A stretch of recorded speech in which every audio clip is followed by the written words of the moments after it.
নমস্কার শ্রোতা, আমি আপনাদের প্রিয় স্টোরি টেলার। আজ আমি আপনাদের জন্য এমন একটি গল্প নিয়ে এসেছি যা আপনাদের মনকে ছুঁয়ে যাবে। এই গল্পটি একজন নাম প্রকাশে অনিচ্ছুক ফলোয়ার আমাদের পাঠিয়েছেন। তিনি চেয়েছেন এই গল্পটি যেন আমাদের চ্যানেলে প্রচারিত হয়। এই ধরনের গভীর আবেগী এবং রোমাঞ্চকর গল্প শোনার জন্য আমাদের চ্যানেল সাবস্ক্রাইব করতে ভুলবেন না। আর হ্যাঁ, গল্পের কোনো এক ফাঁকে আমি আমার ব্যক্তিগত আইএমও নাম্বারটি দেব, তাই নাম্বারটি পেতে হলে পুরো গল্পটি মনোযোগ দিয়ে শুনতে হবে। আমার নাম শ্রেয়া, বয়স ৩২, কলকাতার এক সম্ভ্রান্ত পরিবারের গৃহবধূ। স্বামী অনিক, একজন সফল ব্যবসায়ী। আমাদের ভালোবাসার সংসার, আর ৫টা সাধারণ বাঙালি পরিবারের মতোই। ২টি মিষ্টি সন্তান, সুখী জীবন।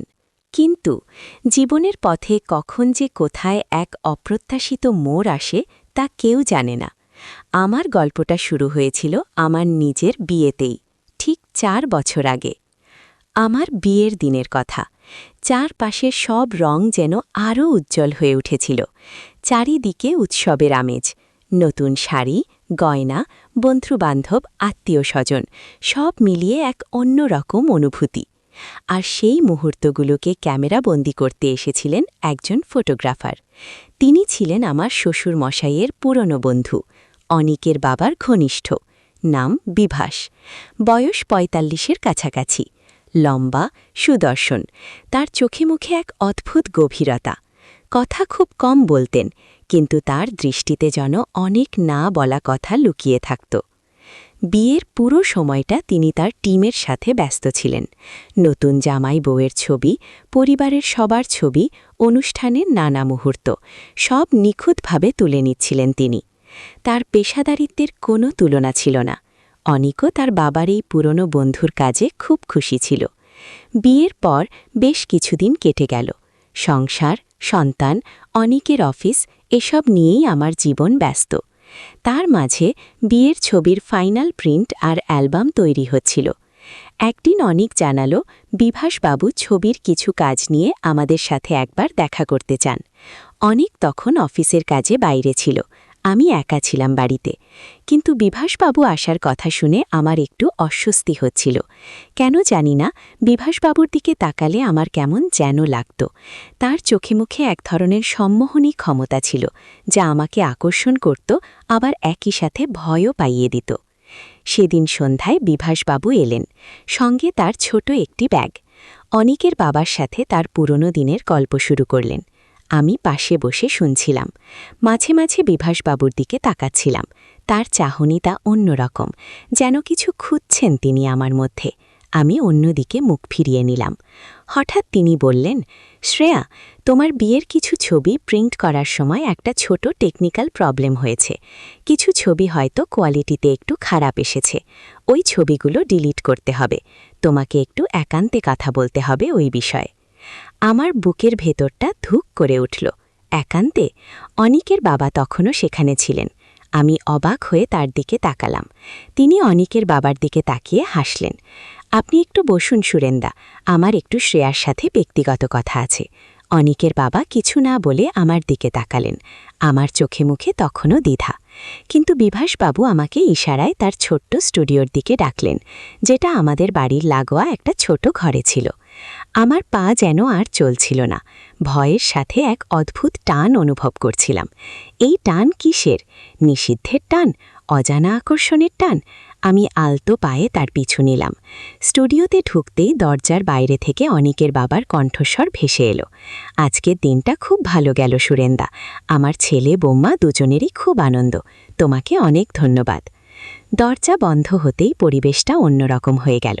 ছোট্ট ঘর, এক পাশে ক্যামেরা, অন্য পাশে বিভিন্ন লাইটিং ইকুইপমেন্ট, আর মাঝে আমরা দুজন। বাতাসে কেমন একটা চাপা উত্তেজনা।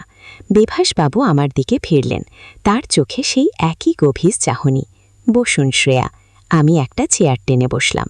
আমার হাতের তালু ঘামছিল। আপনি বলেছেন ছবি ডিলিট করার কথা? আমার গলার স্বর কাঁপছিল। বিভাসবাবু আস্তে আস্তে আমার দিকে এগিয়ে এলেন। তার পদক্ষেপগুলো ধীর, যেন কোনো শিকারী তার শিকারের দিকে এগোচ্ছে। হ্যাঁ, ছবি, কিন্তু সব ছবি নয়। তিনি আমার খুব কাছে এসে দাঁড়ালেন। তার শরীর থেকে একটা হালকা পারফিউমের গন্ধ আসছিল।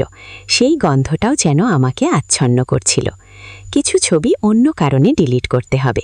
তার গলার স্বর নিচু, যেন ফিস ফিস করে বলছেন। তার দৃষ্টি আমার মুখের উপর স্থির। আমি চোখ তুলে তাকাতে পারছিলাম না। আমার হৃৎস্পন্দন দ্রুত হচ্ছিল, যেন কানে বাজছে। কী কারণ? আমার মুখ থেকে এইটুকু শব্দ বেরোলো। বিভাসবাবু আমার দিকে আরও একটু ঝুঁকে এলেন। তার নিঃশ্বাস আমার মুখে এসে লাগছিল। কারণটা তুমিও জানো শ্রেয়া। তার কণ্ঠে এক অদ্ভুত সুর, যেন কোনো গোপন বার্তা। আমি জানি তুমি সুন্দর, খুব সুন্দর। তার কথাগুলো বিদ্যুৎ প্রবাহের মতো আমার সারা শরীরে ছড়িয়ে পড়ছিল। আমার মনে হচ্ছিল আমি যেন এক অচেনা জগতে এসে পড়েছি। আপনি কি বলছেন? আমার কণ্ঠস্বর প্রায় মিলিয়ে যাচ্ছিল। আমি সত্যি কথা বলছি। তোমার চোখে এক অন্য জগৎ আছে, এক অব্যক্ত বাসনা। আমি সেটা দেখতে পাই। তিনি আস্তে করে আমার গাল স্পর্শ করলেন। তার স্পর্শে আমার শরীর কেঁপে উঠল। এটা কি ঠিক হচ্ছে? আমি অনিকের স্ত্রী, 2 সন্তানের মা। কিন্তু এই মুহূর্তে আমার সব দ্বিধা, ভয় যেন তুচ্ছ হয়ে যাচ্ছিল। তার চোখের গভীরে আমি যেন আমারই প্রতিবিম্ব দেখতে পাচ্ছিলাম। সেই প্রতিবিম্ব যা এতদিন লুকিয়েছিল। না, এটা ঠিক নয়, আমি আস্তে করে বললাম।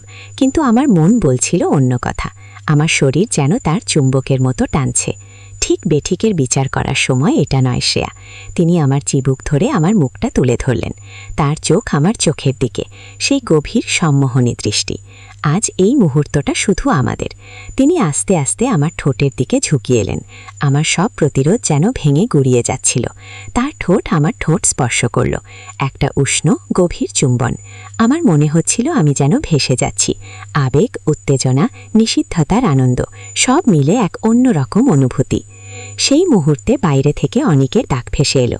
বিভাস, তোমাদের কাজ কি শেষ হলো? বিভাসবাবু চমকে উঠে আমার থেকে সরে এলেন। তার চোখে মুখে এক ঝলক অস্বস্তি। আমারও তাই। আমরা দুজনেই স্বাভাবিক হবার চেষ্টা করছিলাম। বিভাসবাবু দ্রুত কিছু ছবি দেখালেন, যার কিছু প্রবলেম ছিল। তার কাজ শেষ করে তিনি চলে গেলেন। কিন্তু তার রেখে যাওয়া স্পর্শ, তার কথাগুলো আমার মনে তখনও ঘুরপাক খাচ্ছিল। এরপর থেকে আমার জীবনে এক নতুন অধ্যায় শুরু হলো। বিভাসবাবু প্রায়ই ফোন করতেন, কখনো ছবির ব্যাপারে, কখনো অন্য কোনো বাহানায়। তার সাথে কথা বললে আমার এক অদ্ভুত ভালো লাগতো। তার কণ্ঠস্বর, তার কথা বলার ধরন, সব কিছুতেই একটা রোম্যান্টিক টান ছিল। অনেক এসব কিছুই জানত না। আমার মনে হতো আমি এক ভয়ঙ্কর পাপ করছি, কিন্তু মনকে বোঝাতে পারছিলাম না। একদিন বিভাসবাবু আমাকে একা দেখা করতে বললেন কিছু জরুরি কথা আছে। আমি ভয়ে ভয়ে রাজি হলাম। একটি ক্যাফেতে দেখা করলাম। সেদিন বাইরে অঝোর ধারায় বৃষ্টি পড়ছিল। ভেতরে আলো আধারির খেলায় পরিবেশটা যেন আরও রোম্যান্টিক হয়ে উঠেছিল।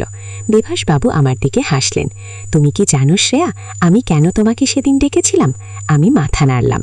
আমি তোমাকে প্রথম দিন থেকেই ভালোবেসে ফেলেছিলাম। তার কথাগুলো শুনে আমার বুক ধুকপুক করতে লাগলো। কিন্তু অনেক আমার বন্ধু, ওর বিয়েতে এসে তোমার সাথে দেখা, তার চোখে জল। আমি নিজেকে অনেক চেষ্টা করেছি আটকাতে, কিন্তু পারিনি। আমি তার দিকে তাকিয়ে রইলাম। আমার নিজের অনুভূতিগুলো যেন আমি ঠিক বুঝতে পারছিলাম না। ভালোবাসা নাকি শুধুই এক নিষিদ্ধ আকর্ষণ? কিন্তু যাই হোক না কেন, বিভাসবাবুর সান্নিধ্য আমাকে এক অন্য জগতে নিয়ে যেত, যেখানে কোনো দুঃখ ছিল না, ছিল শুধু এক গভীর আনন্দ। বিভাসবাবু আমার হাত ধরলেন। তার স্পর্শে আজও সেই আগের মতোই শিহরণ। শ্রেয়া, তুমি কি আমাকে ভালোবাসো? তার প্রশ্ন আমার মনে এক ঝড় তুলে দিল। আমি কি উত্তর দেব? সত্যি কথা বলবো, মিথ্যে বলবো? বাইরে বৃষ্টির শব্দ আরও বাড়ছিল। ক্যাফের আবছা আলোয় বিভাসবাবুর চোখের গভীরতা যেন আরও স্পষ্ট হচ্ছিল। আমার হৃৎস্পন্দন দ্রুত থেকে দ্রুততর হচ্ছিল। আমি কি বলতে পারবো সেই কথা, যা বলা উচিত নয়, যে কথা বললে আমার সাজানো সংসার ভেঙে যাবে, কিন্তু যে কথা না বললে আমার নিজের মন শান্ত হবে না? বিভাসবাবু আমার উত্তরের অপেক্ষায়। তার ঠোঁটে এক মিষ্টি হাসি, যেন তিনি জানেন আমি কি বলবো। আমার ঠোঁট দুটো যেন আপনা আপনিই নড়তে শুরু করলো। সেদিন সন্ধ্যায় যখন আমি বাড়ি ফিরলাম, তখনও আমার মনে হচ্ছিল আমি এক স্বপ্নের মধ্যে আছি। বিভাসবাবুর স্পর্শ, তার কথাগুলো, তার চোখের ভাষা, সব কিছু মিলে এক অন্যরকম অনুভূতি। অনেক বাড়ি ফিরেছিল। ছেলেরা তখন খেলছিল। আমি ওদের দিকে তাকিয়ে রইলাম। আমার মনে হচ্ছিল আমি কি এদের সব শেষ করে দিলাম?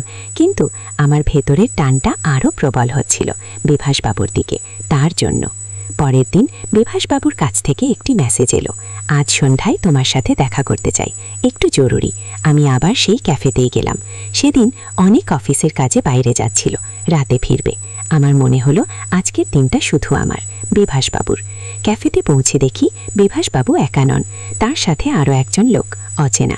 লোকটির মুখটা কেমন যেন রুক্ষ। বিভাসবাবু আমাকে দেখে উঠে দাঁড়ালেন, কিন্তু তার মুখে সেই আগের মতো হাসি নেই, তার চোখে এক অদ্ভুত ভয়। শ্রেয়া, তোমার জন্য একটা সারপ্রাইজ আছে। আমি একটু অবাক হলাম। কি সারপ্রাইজ? আমি জিজ্ঞাসা করলাম। বিভাসবাবু আমার দিকে তাকালেন। একটু অপেক্ষা করো। লোকটি আমার দিকে এগিয়ে এলো, তার হাতে একটা ছোট বাক্স। এটা তোমার জন্য। লোকটি বাক্সটা আমার দিকে এগিয়ে দিল। আমি কাঁপা কাঁপা হাতে বাক্সটা নিলাম। খুলতেই ভেতরে দেখলাম। গল্পটি এখানেই শেষ হচ্ছে। আপনারা কি জানতে চান বাক্সে কি ছিল? শ্রেয়া আর বিভাসবাবুর ভবিষ্যৎ কি? জানতে চাইলে কমেন্ট করে জানান। আর এরকম আরও রোমাঞ্চকর এবং আবেগী গল্প শুনতে আমাদের চ্যানেল